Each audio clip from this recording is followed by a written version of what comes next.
Pessoal, então vamos lá. Nós agora vamos começar, de fato, a entrar nos elementos básicos da economia. Nós já vimos, na introdução a esse curso, algumas questões gerais sobre o que é economia, como que ela se relaciona com outros ramos do direito. Vimos também o conceito de economia, como a economia trabalha com o conceito de escassez. Agora, nós vamos estudar os elementos básicos do processo econômico. O que são esses elementos básicos? A gente pode, inclusive, falar que são princípios da economia. São 10 princípios. Eles são axiomas, afirmativas, conclusões que, ao longo do estudo da economia, os cientistas chegaram a um razoável consenso, que, obviamente, sendo princípios e sendo afirmações, podem ser objeto de contestação. Mas, hoje, com o conhecimento que nós temos de economia, esses são elementos que a gente precisa compreendê-los para iniciar o estudo da economia, quando nós pensamos especialmente no que a gente chama de economia de mercado, que é o que nós vivenciamos no mundo contemporâneo. Por mais que a gente possa ter regimes que se autodenominam socialistas ou regimes capitalistas, nós não temos hoje um modelo diferenciado global desse regime de mercados. O que vai diferenciar esses mercados atualmente é se esses mercados são mais ou menos livres, mais ou menos concorrenciais, mais ou menos estatais. Mas, de uma forma geral, nós sempre estamos falando em mercados, quando nós estamos falando em economia, que é a arena pública onde as pessoas fazem transações econômicas.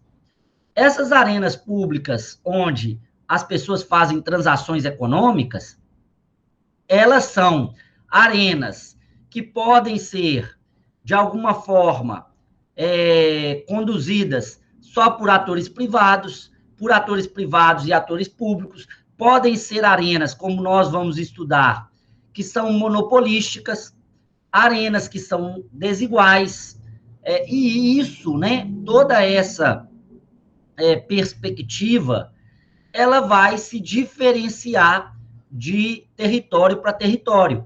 Mas a base econômica, ou a base do pensamento econômico, ela se dá através desses 10 princípios, que é o essencial para nós, estudantes do direito, e que não somos especialistas em economia, compreender. Eles são o que a gente precisa essencialmente entender a respeito da economia. Então, nós falamos aqui em 10 princípios de economia que nós dividimos em 3 grandes perspectivas. Como as pessoas tomam decisões, como as pessoas interagem e como funciona a economia como um todo. Então, na economia, e isso vai se assemelhar muito ao pensamento sociológico, os economistas se perguntam como as pessoas tomam decisões, como elas fazem escolhas, como que elas optam por um caminho e não o outro, como que elas fazem as suas transações. Vamos lembrar, gente, que o comércio é um elemento primário da nossa vida. Nós sempre estamos fazendo trocas, nós sempre estamos trocando serviços, produtos. De alguma forma, quando nós pegamos a antropologia e a gente faz o estudo lá dos argonautas do Pacífico Sul, ou de outros relatos antropológicos de sociedades que são sociedades indígenas, sociedades nativas do globo, em todas elas há um modelo de troca, ainda que haja modelos de tomadas de decisões diferentes. Então, a primeira coisa que nós vamos estudar na economia é como as pessoas tomam decisões, como que elas fazem escolhas. E vamos estudar como essas pessoas interagem, porque o fenômeno econômico é um fenômeno eminentemente social. E como nós já vimos aqui, um fenômeno eminentemente social de troca de comunicações, de informações. Seja através da troca da moeda, através da troca do produto. E vamos estudar, né, como as pessoas, como que a economia como um todo funciona. Como eu falei aqui com vocês, são princípios gerais, básicos da economia, que pressupõem, né, a consolidação de um conjunto de estudos que já foram realizados e que nos interessa na medida em que simplifica a compreensão da economia para todos nós. Após a gente estudar, né, esses elementos básicos, aí nós vamos fazer um estudo de algumas questões de microeconomia, de macroeconomia, vamos estudar também um pouco a evolução da economia, né, como que veio a construção histórica da economia, e um pouco como que isso se deu no Brasil. Obviamente que nesse curso nós não vamos cobrir toda a complexidade do fenômeno econômico, mas vamos apresentar para vocês, pelo menos, os elementos básicos para que vocês possam compreender como que isso se dá no direito penal, como que isso se dá no direito trabalhista, como isso se dá no direito civil, no direito constitucional, econômico, tributário e por aí vai. Então, nós estamos falando de 10 princípios de economia. O primeiro conjunto, né, como as pessoas tomam decisões, nós vamos ter 4 conclusões básicas. Primeiro, as pessoas enfrentam trade-offs. Eu vou explicar para vocês o que são trade-offs. As pessoas enfrentam substituições. Para que eu faça uma escolha, eu preciso fazer um conjunto outro de não escolhas. Vocês já devem ter ouvido muitas pessoas falarem assim, fazerem essa pergunta: o que é prioridade? Mobilidade urbana, saúde, educação, e aí a pessoa fala assim, tudo é prioridade.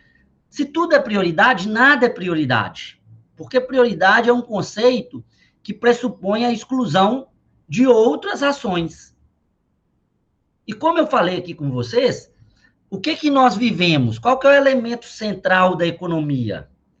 Qual que é o conceito-chave que a economia lida? A economia lida com a escassez. Isso significa que as nossas necessidades são maiores do que a nossa capacidade de satisfazê-la.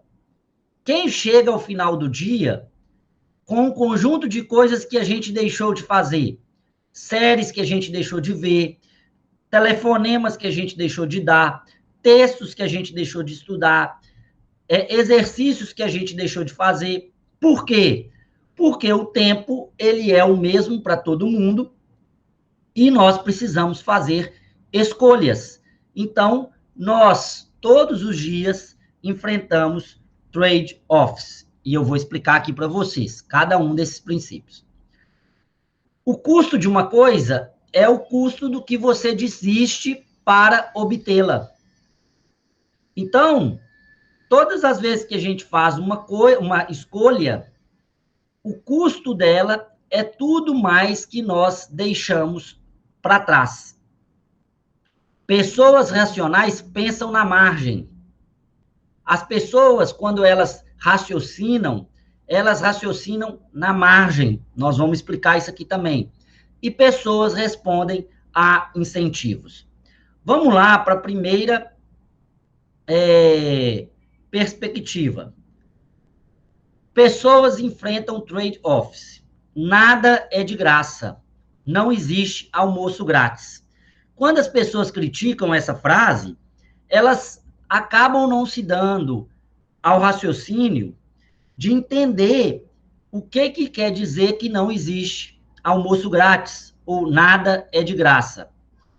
As pessoas só podem tomar decisões acertadas ou optar por aquelas que sejam minimamente melhores do que as demais, se entenderem as opções disponíveis. Mas a informação também é escassa. Veja só, gente, vamos entender o que é o trade-off.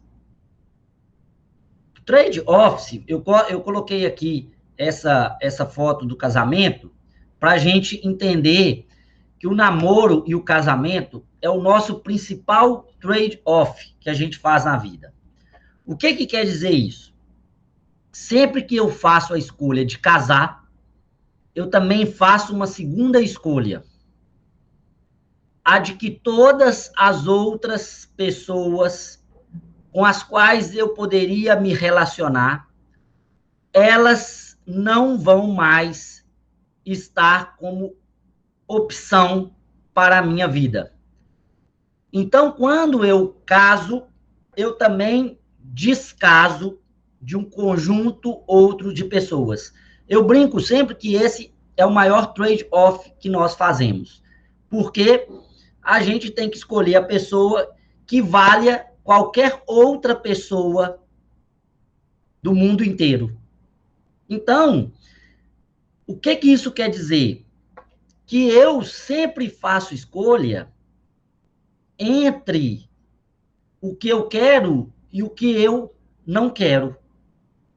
E eu só posso tomar uma boa decisão se eu tiver informações disponíveis.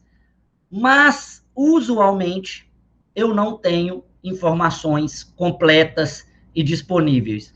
Isso faz com que, muitas vezes, a gente faça escolhas no escuro.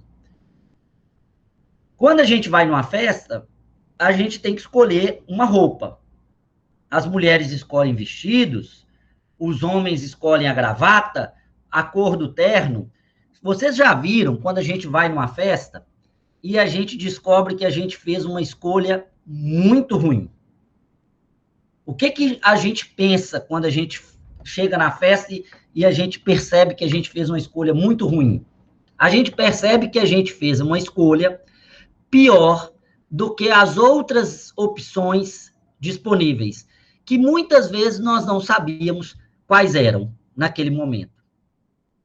Agora, se a gente tivesse as opções, ou soubesse quais seriam essas opções, a gente poderia ter feito uma escolha melhor. Eu coloquei um gráfico aqui, né, que é o gráfico da saúde e da educação. Sempre que eu escolho uma, né, eu posso pegar aqui e falar assim, olha, eu vou investir todo o recurso público, que é o cenário A, eu vou investir ele todo em saúde. Isso quer dizer que eu vou investir 0 em educação. Não, eu vou investir um pouco em educação e mais em saúde. É o cenário B. Ou seja, eu abro mão um pouco de saúde. E por aí vai. Então, quando eu falo de trade-off, que é trade-off, né? Trade é troca, é comércio, e trade-off é o que eu deixei para trás, o que eu deixei de trocar. Eu estou falando, então, que as pessoas o tempo inteiro fazem essas escolhas, enfrentam isso. Né? Ela tem que observar e fazer uma escolha desse tipo. Como a informação é escassa, nós, usualmente, fazemos escolhas que nós não sabemos exatamente as consequências que elas vão ter. E a gente vai melhorar o nosso processo de escolha quando soubermos mais as trocas que nós fazemos. Ontem mesmo eu estava comentando com um advogado amigo meu, que é advogado de muitos gestores públicos e de muitas cidades, e a gente estava falando que hoje, com a tecnologia e com a informática, nós temos tudo na internet. E ele estava falando que, uma dificuldade que ele estava tendo com um profissional, você está tudo na internet. E eu falei com ele o seguinte: olha, na verdade, o maior ativo de um profissional hoje não é a informação do ponto de vista daquilo que está na internet, mas é a informação construída na base da experiência, que é o conhecimento, é a sabedoria. Quando uma pessoa tem 10, 20 anos de profissão, se você pegar uma causa que não é da minha especialidade, e você, que está começando o curso de Direito agora, começar uma causa que também não é da sua especialidade, a mesma causa, né? A tendência de que eu tome uma decisão mais acertada que você é maior, porque eu já possuo um conjunto de informações mais completa que permite que o meu cérebro faça sinapses mais rápidas e mais complexas. Então, a tendência é que, conforme eu tenha mais experiência, eu faça trade-offs mais qualificados. Então, quando a gente fala que não existe almoço grátis, existe, né, uma brincadeira, às vezes, é porque todas as vezes que eu faço uma escolha, eu também faço um conjunto de outras não escolhas. Então, quando eu vou almoçar e eu coloco arroz e feijão, eu deixo o macarrão de fora. Então, esse, né, é uma escolha que eu tenho que fazer. E por que isso é essencial para compreendermos a economia?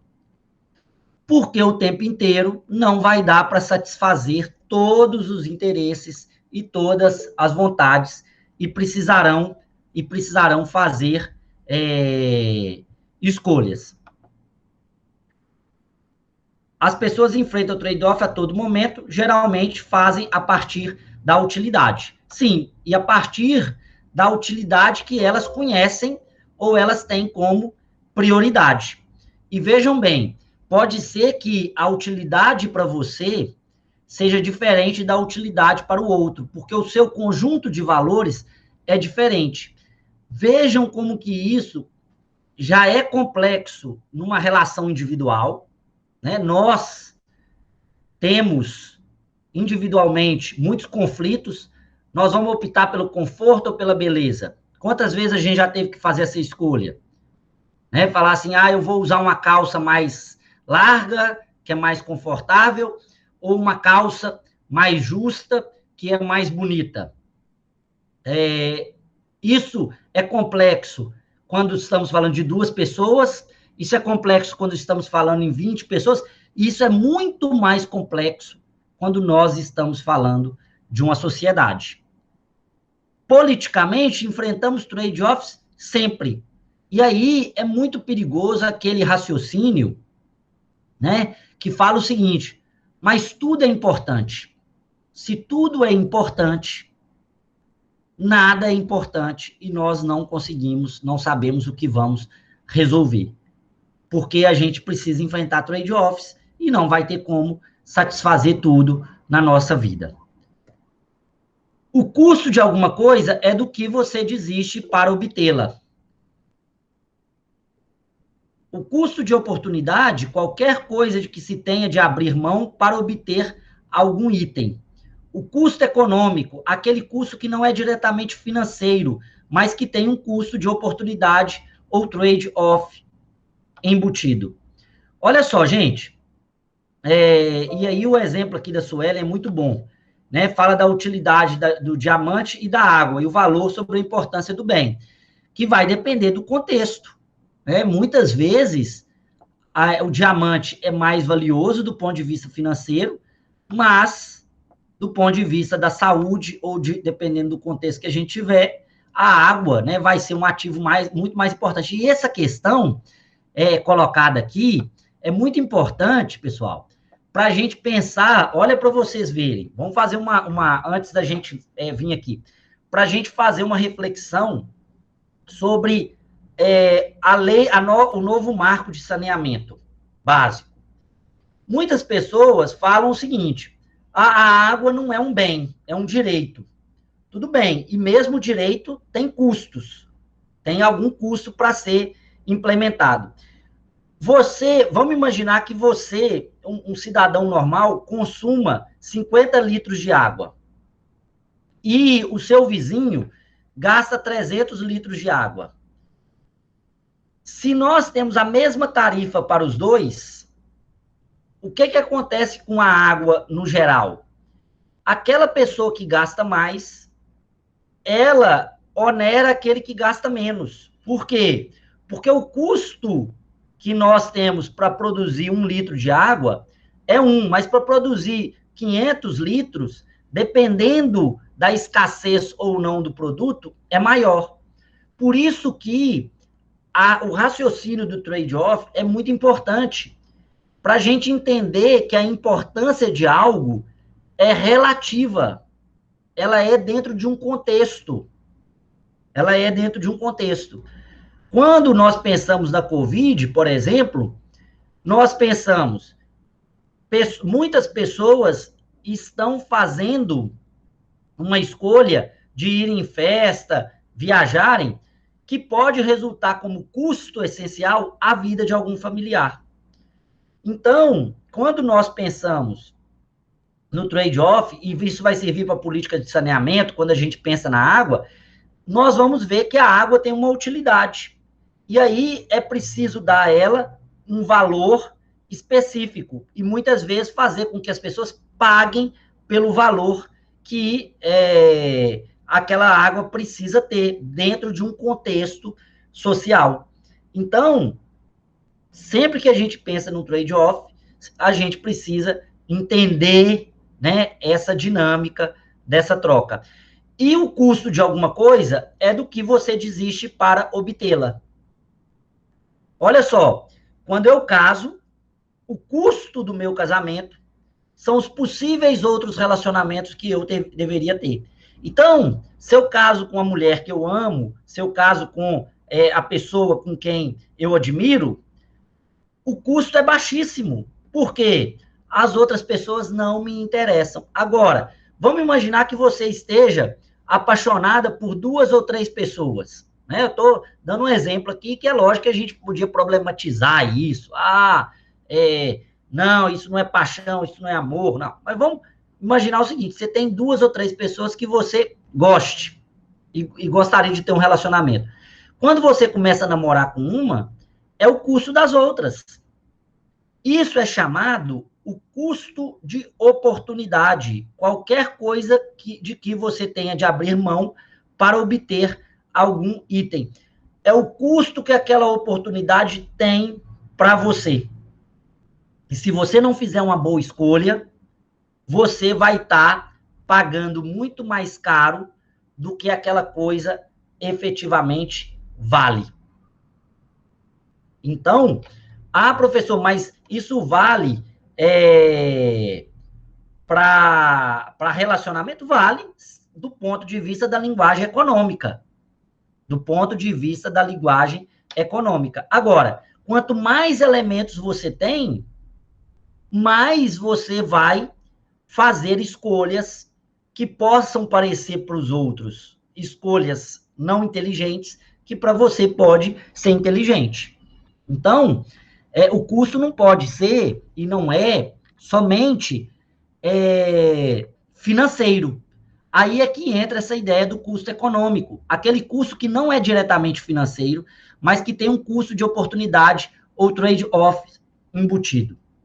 Olha só, gente, vamos pensar aqui.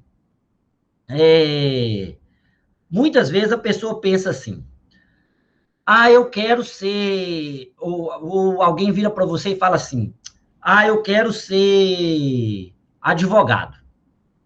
Aí a pessoa da sua família vira para você e fala assim, nossa, mas você é muito inteligente, você deveria fazer um concurso para ser juiz ou promotor ou médico. Aí você fica com aquilo na cabeça, né? E fala o seguinte: eu sou muito inteligente, eu sei, eu consigo passar numa prova, meu sonho é advogar, mas se eu virar juiz, eu vou ter muito dinheiro, muito conforto. Aí você faz a prova de juiz, passa para juiz, né? Você faz essa escolha. Ou seja, o seu custo para ser juiz é deixar de ser advogado.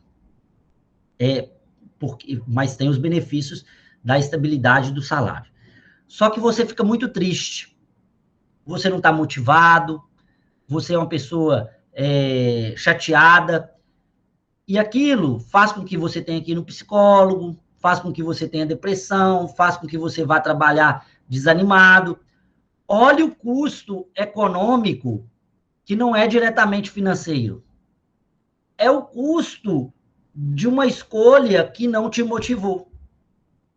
Então, quando nós fazemos, a vantagem da vida, a vantagem de quando nós vivemos é que todo mundo tem problemas muito parecidos, né? Porque o tempo é limitado, o corpo é um só, nossa energia física é uma só. É que, dependendo da escolha que você faz, o seu custo econômico é muito grande.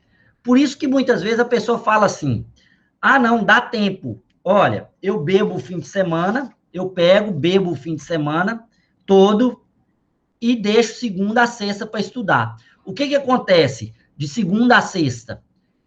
Quando você passou um fim de semana de muita festa, e muita farra, e muito cansaço físico e mental, o custo disso vai ser cobrado de segunda a sexta, que é o chamado custo econômico. Ele não é diretamente financeiro, mas ele afeta a sua produtividade, a sua ação. Por isso que a gente vai chegar no terceiro elemento.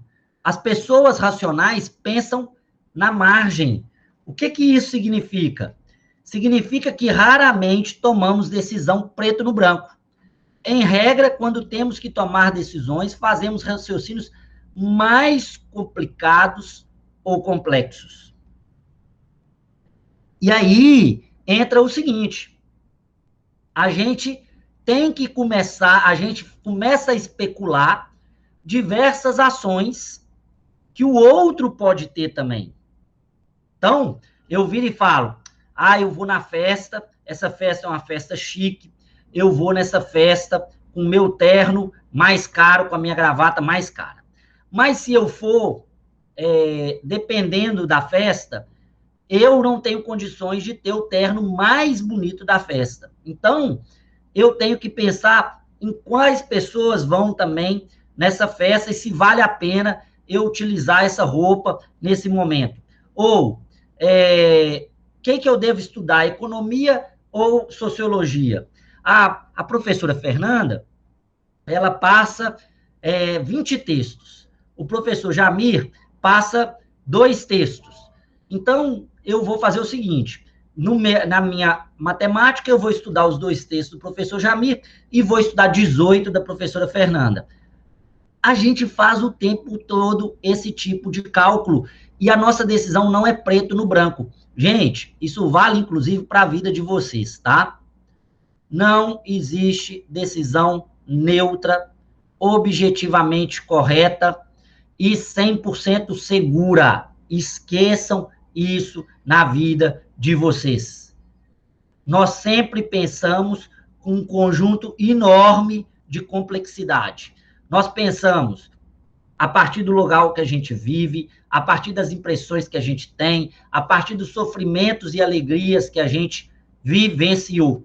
Eu não sei se vocês já viram um filme, chama Divertidamente, que mostra um pouco, né, de forma metafórica, o que acontece no cérebro da gente. E isso tudo emerge na tomada de decisão, inclusive se a gente vai tomar café ou comer um pão de queijo, ou se a gente vai tomar um iogurte. Porque a decisão não é preto no branco, porque a gente não tem um conjunto tão vasto de informação para tomar essa decisão. E a gente não toma decisão entre dedicar a faculdade ou dedicar a atlética, mas sim quanto tempo preciso me dedicar a cada uma das coisas. Veja bem, a decisão que a gente faz não é uma decisão entre A ou B, é quanto que eu vou me dedicar a A e quanto eu vou me dedicar a B. Por isso que a gente compara benefícios marginais com custos marginais, para saber se vale a pena mais esforço para conquistar determinada coisa. Olha só, vamos imaginar o seguinte: você tem duas festas para ir. Uma festa começa às 6 e a outra começa às 9. E você quer ir nas duas festas. Mas você sabe que na festa das 6 as pessoas atrasam. E provavelmente a festa vai ficar boa lá pelas 9. Só que na festa das 6, você só vai por uma obrigação profissional. Você fala assim, ó, eu vou lá só para constar. Então, o que você faz? Você faz um raciocínio na margem. Mais vale eu ir na festa das 6, chegar lá pelas 7h30, 8 horas, fico até umas 9h30, que eu atendo e faço sala para a pessoa que eu gosto, e às 10, às 10h30 eu vou para outra festa. Olha você pensando em benefícios marginais e custos marginais. Vocês já fizeram esse raciocínio para estudar? Olha, eu preciso, essa matéria eu preciso de mais pontos, então, o que eu faço? Eu vou estudar mais para essa daqui e essa outra eu já estou mais de boa, o professor é menos exigente. Olha você fazendo o tempo todo comparação de benefícios marginais com custos marginais. A gente, então, pensa na margem. A gente faz escolha na margem. A gente não faz escolha entre A ou B. A gente faz uma escolha sobre o que eu vou me dedicar a A e sobre o que eu vou me dedicar a B. As alterações marginais são pequenos ajustes incrementais a um plano de ação. E aí, a gente faz a seguinte análise. Olha, essa é uma estratégia, gente, muito utilizada no McDonald's ou no Burger King. Você vai lá, o combo custa R$10, supondo. É lógico que não custa R$10. Eu estou fazendo para simplificar. R$10. O que você leva com R$10? O sanduíche, a batata e o refrigerante. E a mulher do caixa pergunta para você assim, mas por R$2 você leva a batata grande e o refrigerante grande. Qual o raciocínio que você faz? O raciocínio marginal, que é o seguinte: será que vale a pena eu pagar mais R$2 para ter esse benefício? Se você tiver de dieta e tiver fugindo de dieta, o que você fala? Ah, não, pode deixar, eu vou só consumir os 10, não vale a pena. Se você tiver com muita fome, você fala assim, vale a pena, porque eu estava pensando em comer 2 sanduíches, mas 2 me enche muito. E 2 sanduíches valeria R$20. Agora, por mais R$2, eu resolvo o meu problema. Então, as alterações marginais são pequenos ajustes incrementais a um plano de ação. E olha, gente, nós decidimos mais pela margem do que pelo centro. Nós decidimos mais pelo complemento do que exatamente pelo principal.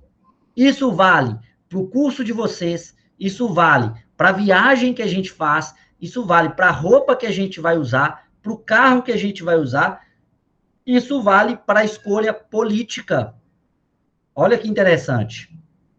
Nós também fazemos escolhas na margem na política. O melhor exemplo é o segundo turno, em que a gente faz a escolha do seguinte: entre os dois, qual é o que eu menos gosto? Qual é o que menos riscos eu tenho? Então, a gente o tempo inteiro está fazendo trade-offs, nós estamos pagando o custo da desistência e nós estamos pensando na margem. Então, um tomador de decisão racional empreende uma ação se e somente se os benefícios marginais de tal ação exceder ao seu custo marginal. Ou seja, eu só vou dar um passo a mais se o benefício que eu vou ter for maior do que o custo para dar esse passo a mais. E isso, gente, como a Elisângela está falando aqui, há decisões que as pessoas tomam pensando que são vantajosas, mas pela rapidez em que decidem, acaba se tornando um desperdício ou um ônus. E é verdade. Por quê? Porque apesar da gente ser racional, e nós somos racionais, não quer dizer que a gente seja inteligente e não quer dizer que a gente tenha todas as informações disponíveis, porque muitas vezes não é questão da gente ser inteligente, porque tem questão da gente ser inteligente, sim. Nós já temos experiência, já sabemos como que faz, mas há muitas vezes nós não temos a informação, porque a decisão tem que ser muito rápida. E na compra e venda, esse é o elemento utilizado. Vocês já viram o seguinte gatilho de venda? Olha o gatilho de venda. Você só tem até hoje para poder fazer essa compra. E aí, o que você faz? Você desespera. E aí, o seu tempo diminui, o seu conjunto de informações analíticas diminui, e você faz o quê? Você faz compras. Você faz compras. Porque você, na hora que pensa na margem, você faz um pensamento que tem poucas informações. Mas olha só, ainda assim é uma decisão racional. Ainda assim é uma decisão racional. Pode não ser uma decisão eficiente, mas ela é racional. Por quê? Você pensou. Você falou, eu não tenho tempo para tomar, para correr o risco, então eu compro. Então eu compro. E as pessoas racionais pensam na margem. E se você quer vender para as pessoas, o que você tem que convencer elas? Na margem. Se você quer produzir um contrato, você tem que pensar o quê? Na margem. E isso vale, gente, para o direito tributário. Vou dar um exemplo aqui para vocês. Vamos imaginar que o prefeito me chame e fale da seguinte forma comigo. Jamir, o imposto, o ISS, é 5%. O imposto de, vamos colocar aqui, do raio-x, da prestação de serviço de raio-x, é 5%. Eu preciso aumentar esse imposto para arrecadar mais, para 6%. Aí eu viro para ele e falo assim, prefeito, vamos lá, você arrecada hoje 10 mil reais de ISS no raio-x. Se nós aumentarmos o imposto em 1%, nós vamos arrecadar 15 mil reais. Agora, veja bem, o que eu vou falar para ele. Você vai receber 15 mil reais. Você vai receber 15 mil reais se, e somente se, tudo mais permanecer constante.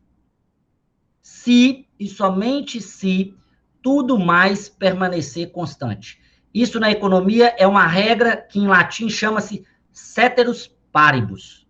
Nós vamos ver isso aqui. Por quê? Veja bem, porque eu vou virar para ele e falar assim, agora, prefeito, se você aumentar mais 1% sobre esse imposto, pode acontecer dois fenômenos. O prestador de serviço não consegue arcar com esse preço e ele muda de cidade. E ao invés de você aumentar de 10 para 15, você vai reduzir para 7. Ou o preço do serviço fica tão caro que as pessoas não podem comprar. E aí ele vai reduzir o preço. Vai reduzir a arrecadação.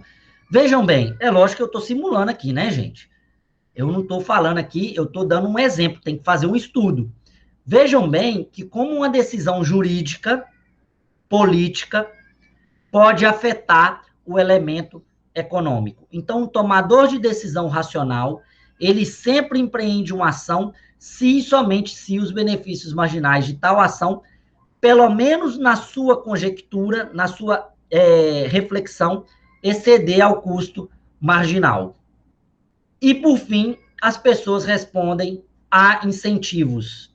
As pessoas tomam decisões comparando custo e benefício.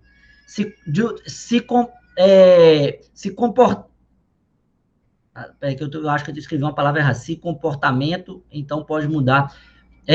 Aqui tá errada essa frase, viu, gente? As pessoas tomam decisões comparando custo e benefício, se comportando, não é se comportando. O comportamento, então, pode mudar quando os custos e os benefícios se alteram. Assim, na formulação de políticas públicas, quando se altera os custos ou benefícios, também se altera o comportamento das pessoas, e muitas vezes, exatamente, deve ser o comportamento. Assim, na formulação de políticas públicas, quando se altera os custos ou benefícios, também se altera o comportamento das pessoas, e muitas vezes chega-se a resultados distintos do que era esperado, não tão óbvio, que é o exemplo que eu dei aqui para vocês, do imposto do ISS. Agora, olha só, eu coloquei uma foto aqui para vocês, vejam bem, por que essa igreja só tem uma torre? Por que essa igreja só tem uma torre? Vamos pensar, não era para ter duas torres essa igreja? Por que ela só tem uma? Será que falta planejamento para acabar o dinheiro? Não, olha só, não faltou dinheiro, não. Essa igreja só tem uma torre, e vocês podem olhar que várias igrejas brasileiras só têm uma torre, por um argumento simples.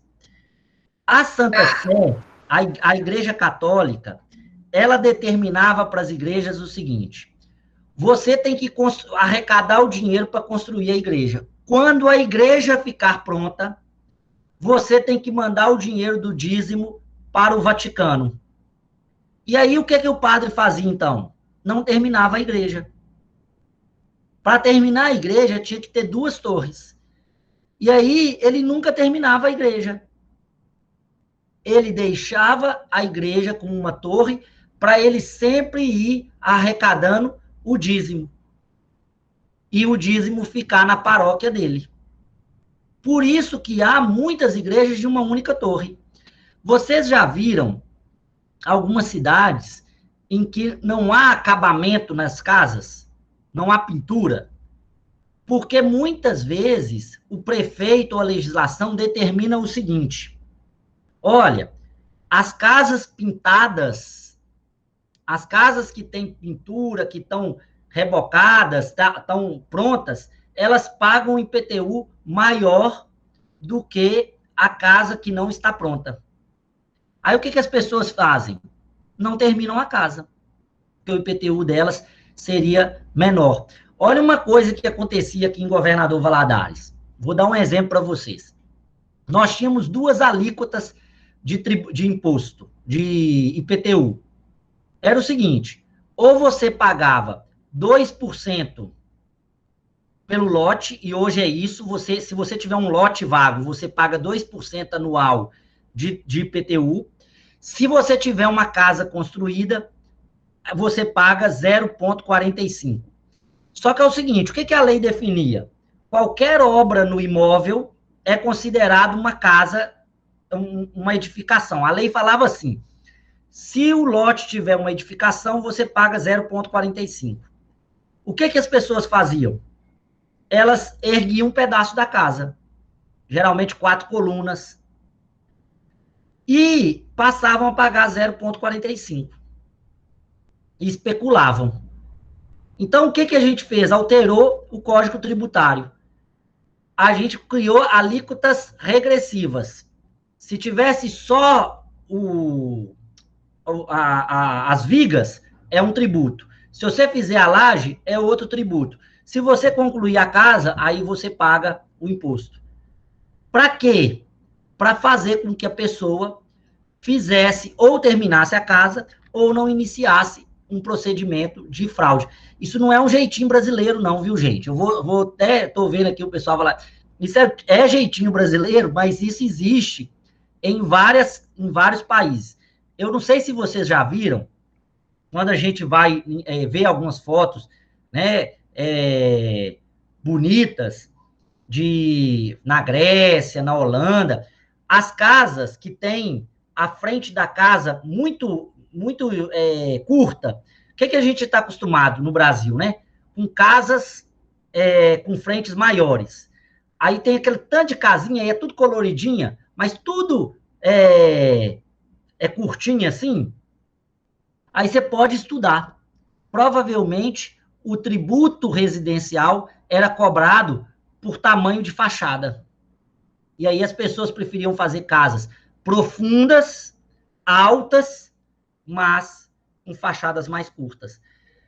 As pessoas, então, elas respondem a incentivos. Por isso que quando a gente está estabelecendo alguma política pública, e por que eu estou falando em política pública? Eu podia estar aqui, gente, falando em vendas, mas a gente está no curso de Direito e a gente tem que pensar em políticas públicas. Olha só, o que aconteceu no direito eleitoral, para a gente pensar nisso. Havia uma regra, e há uma regra, que 30% de uma chapa eleitoral precisa ser composta pelo gênero oposto, que, em resumo, no Brasil hoje, é 30% de mulheres, porque sempre há menos mulher na política do que homens. Isso é um fato, gente. Não estou falando que é natural, não. Estou falando que é isso que acontece hoje, tá? Antes de me acusarem. Eu estou falando que essa é uma constatação fática, existe menos mulheres. Então, a lei eleitoral manda que seja 30% de outro gênero, que no fim, que seja pelo menos mulher. O que acontece, então? Aumentou a participação feminina? Não. Os políticos começaram a lançar suas mães, as suas esposas, as suas irmãs, a sua funcionária. Olha só, as pessoas tomam decisão comparando custo e benefício, se comportando, então, para mudar quando os custos ou os benefícios se alteram. Aí, o que o TSE fez? Tudo bem. Então, já que vocês estão fazendo isso, 30% do que vocês ganham de fundo eleitoral precisa ser destinado às mulheres, o recurso. O que aconteceu em 2018? Bombou de candidatura combinada de homem e mulher. Vice, deputado estadual dobrando com deputado federal, deputado estadual, mulher, que veio aquelas acusações, né, e eu não vou entrar aqui no mérito se é verdade ou não, das candidaturas laranjas. Ou seja, o que as pessoas fazem? Elas sempre respondem a incentivos. Elas fazem análises de custo e benefício. Por isso que a gente precisa sempre levar em conta essas questões dentro da formulação das políticas públicas e também dentro da construção jurídica, da construção das leis criminais, das leis tributárias, do contrato. Vejam como essa percepção e esse conhecimento nós vamos utilizar para refletir sobre a nossa vida jurídica. Na Comissão de Coleta Seletiva Solidária, tentamos incentivar a logística reversa, mas é um trabalho muito lento e parece haver uma dificuldade das pessoas em investir em ações que demandam um tempo maior e algum esforço, mesmo que o resultado seja benéfico à sociedade. Isso aí, Elisângela. Olha só, isso, inclusive, é um dilema que é chamado dilema da ação coletiva. O que diz o dilema da ação coletiva? Se eu não tenho um incentivo para colaborar, pode ser que eu não colabore. Inclusive, gente, aí fazendo aqui para finalizar esse tempo aqui de estudo nosso, e aí dar uma paralisada, a minha dissertação de mestrado é justamente um pouco sobre isso. Olha só, a gente sempre tem uma visão de que cooperar é muito bom. Como é que a gente pensa? Nossa, cooperar é muito legal, né? As pessoas precisam cooperar. Mas por que as pessoas não cooperam? Por que as pessoas não ajudam uma a outra? Porque elas respondem a incentivos. e como elas não têm informações completas, como elas têm o que eu chamo às vezes de cegueira sistêmica, como elas não conseguem ver o longo prazo, o que elas fazem? Como elas não têm um conjunto de informações de perspectiva de longo prazo, elas fazem escolhas de curto prazo. E aí o que elas pensam? Olha, eu prefiro não cooperar, porque para mim é mais vantajoso não cooperar. Vamos imaginar a seguinte situação da greve. Vamos imaginar que se eu não fizer greve, eu não vou ter que repor o horário, mas eu vou me beneficiar dos ganhos da greve. O que eu posso pensar? Ah, não vou fazer a greve, porque se eu fizer a greve, eu vou me dispor com o meu patrão, enquanto as pessoas estão fazendo a greve, e se a greve tiver algum resultado positivo, eu também ganho. Esse é o chamado argumento do carona, do free rider, aquele que não faz nada e ainda assim sai ganhando. Por isso que, para a construção de políticas públicas como a política reversa, o que a gente tem que fazer? Construir uma rede de incentivos que podem ser, olha só, gente, podem ser incentivos positivos no sentido de premiar, mas podem também ser incentivos do ponto de vista negativo. Quem não fizer tem que pagar uma multa. Esse é um incentivo de viés negativo, em que eu deixo de fazer, porque se eu fizer, eu vou ser penalizado.